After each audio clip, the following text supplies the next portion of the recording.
Alright, I'm back. Hello guys, it's your host from the Ballards Review Show and Charjr Ryuki. This is part 2, so both of these videos will be uploaded on both channels. Again, the rating I'm going to give my trip to Minnesota is an 8.5. So I'm gonna keep going back on that. And I was like, I thought I tried to get it all in 20 minutes, but apparently I didn't. So I'm just gonna keep this going. So it's only gonna be 2 videos. It's only gonna be 2 videos. I'm not gonna make a part 3 out of this. There was a guy who's on another boat, probably I think farther down the line, to the north of me, who caught 5.5-foot sturgeon, and he was about 80 pounds, 75 to 80 pounds. And they said it took him 30 minutes to get it in the boat, and said that the guy had no choice but to tie a rope around the tail of the sturgeon because the sturgeon kept on jumping out of the water. You can't get me! No, you can't get me! Ah! And he just tied a rope around the sturgeon's tail and finally got him in the water. And then again, that same boat, another guy caught another sturgeon, a 60-pound sturgeon. And I think he said it took him 15-20 minutes to get in the boat. That was like, they have a little competition, and they tell you about it before you get there. It's like, oh, the biggest walleye, the biggest other breed of fish that you got. And I think there was, oh yeah, if you caught the least. And I think maybe the first day I might have caught 10 fish. I lost track. I mean, if you're sitting there for about 8 hours and you're every other hour or so you're catching maybe a handful of fish at a time, or within a hand, or like 2 or 3 fish at a time, it's hard to keep track. I thought I caught 8, but apparently to the other guys that I was with, they said that I actually caught 10. Tuesday I caught 2 more than everybody else on the boat, so I caught more fish than them. But Wednesday I think it was kind of even. We all caught kind of like somewhere, or like an even amount of fish amongst each other, and it's just. It's one of those things, like, that's like, oh, there's a competition. Like, I don't care about the competition. That's what I was thinking when they were telling me. I don't care about the competition. I just want to fish. And, yeah, my 29.5 northern pike wouldn't have won against a sturgeon. If nobody else caught a sturgeon or a pike, then I probably would have won. But I was pretty damn happy. Pretty scale and happy. Give me just a second.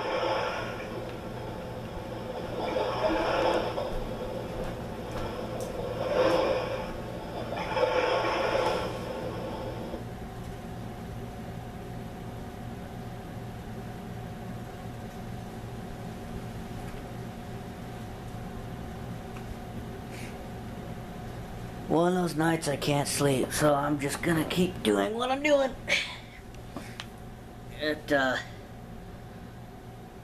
What was I talking about? Oh yeah, competition.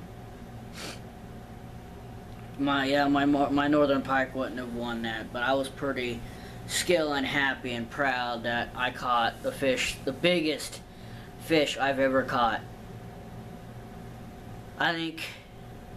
I didn't think lengthwise it was like the biggest fish I've ever caught, especially another breed of fish. And it was the only one I caught.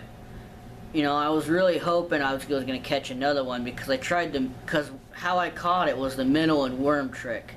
I put a minnow on, and then I put a worm around it, and then put a worm on the bottom hook. And the thing is, guys, it was only on a 10-pound line. The hooks that was on the lead line couldn't even handle. They couldn't even handle it. So it's like, I need to get this fish up to the surface. I need to get it in the net. as quickly as possible.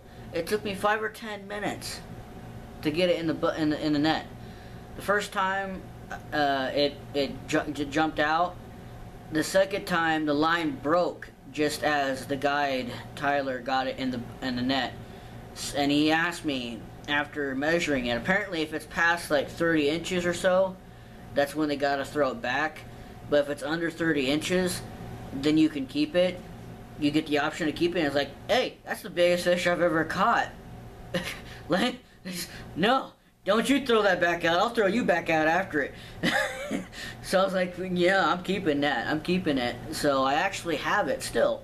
With the thing, the other downside of it, besides the bus ride, the 14-hour bus ride, is the fact that you're only get to bring home 4 walleye, 2 sauger, 2 of whatever breed you catch. So you get limited to only bringing home 8 fish, but that's like 16 pieces of fish that you get to bring home.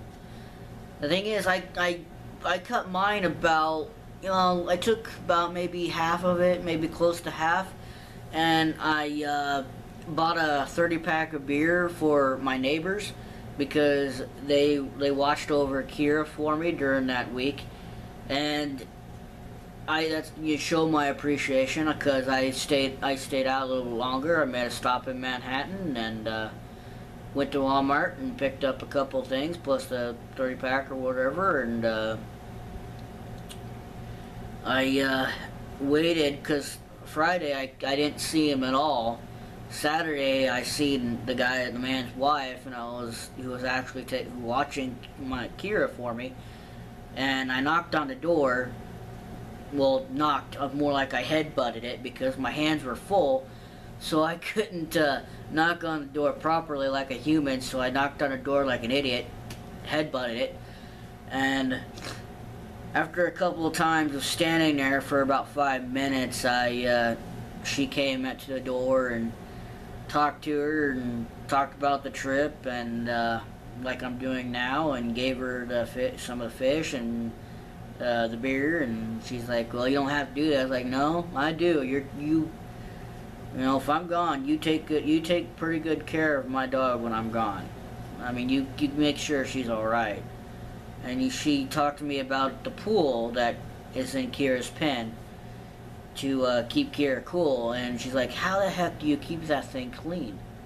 I cleaned it out once during the week, and still it gets so dirty so quickly.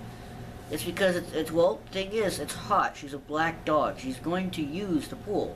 Plus, she's a lab. So lab, water, drawn to it, it's going to happen. Because not long after I cleaned her pool out and filled it up and gave her food and played with her, I took her out and spent a lot of time with her when I came back, because the first thing I did when I came home, she was the first thing I wanted to see. First thing I wanted to see her so bad. It nearly broke me up when I was like, I'm holding it back. It was first thing I did when I got home was I took the keys out and I went straight to her pen. I jumped out of the truck, got to her pen, and I opened the door and I gave her a big old hug. And even if she was tired, as soon as she started to wake up a little bit, she was really glad to see me and happy that I was home.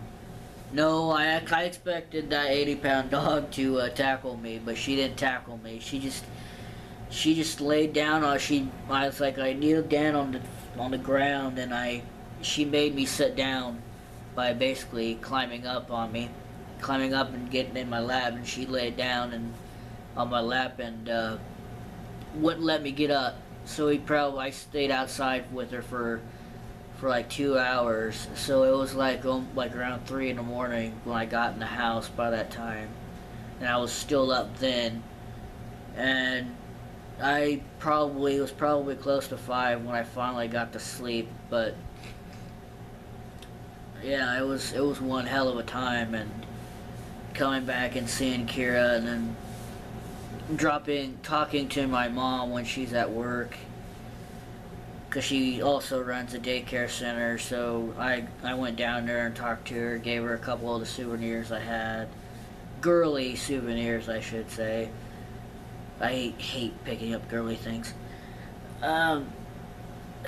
It's like I told my mom, especially if I had a girlfriend, I'd probably still hate buying girly stuff. I can't stand being in jewelry stores or anything like that for very long. I just can't. It's so irritating. I